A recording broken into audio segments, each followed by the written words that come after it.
Hola, benvinguts a Paper i Píxels. Avui toca paper. Benvinguts a un altre capítol de Cobertes Incorrectes. Este vídeo és una aportació de Chris, que vos deixa el seu canal baix, i vingué també a través de Barry Pierce, novament.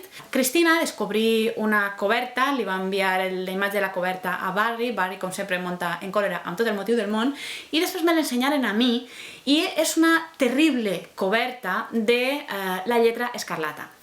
No la tinc físicament, vos la deixo així, en pantalla. Han intentat fer una versió molt moderna, però és un error.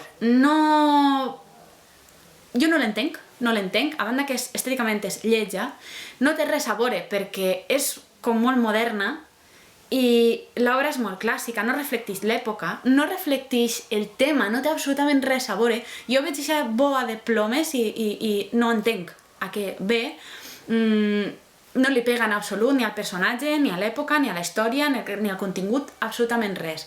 És tota com molt morada i tot i que la lletra que li han col·locat, que la lletra, perdó, però ha d'estar en el pit, la té tatuada així darrere del muscle, tècnicament tampoc és una lletra escarlata. Sí, és un to de roig, però és que tots els tons de roig no són el mateix. I era escarlata amb un motiu, no és el mateix el roig que el vermell, que el vermelló, que el carmesí, que l'escarlata, que el grana. Cada un és diferent. No em feu traure la pantonera, però els dissenyadors sabran de què estic parlant. Uns tendeixen més a groc, uns altres a l'ataronjat, els altres al porpra, i cada matís té un significat. No és el mateix, ni transmeten el mateix, ni tenen una entitat. Cada to és diferent. No és el mateix el roig brillant de la sang que el roig porprat que porten els cardenals en la vestimenta. Cadascú té un significat diferent. El cas és que la volen modernitzar, em pareix molt bé, però n'hi ha moltes maneres intel·ligents de fer una coberta moderna conservant l'essència. Exemple, esta coberta. Teniu totes les mans que estan assenyalant la lletra. La lletra és el centre, està en el centre del llibre, en el pit del llibre, que és com ella la portava en el pit, diguem, és el pit de la seva història, i l'estan assenyalant perquè realment la història va un poc d'això. La lletra fa que tot el món l'assenyale pel carrer, està destacada, està marcada, està estigmatitzada, i és una versió moderna, però conserva l'essència de la història.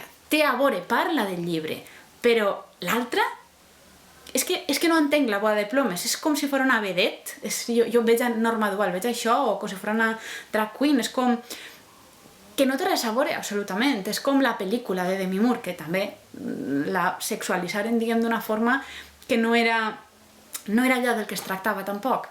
El cas és que ni la lletra és de color escarlata, si ens posem a filar prim, ni la coberta té absolutament res a veure en la història. És lletja, és incorrecta i és inadequada.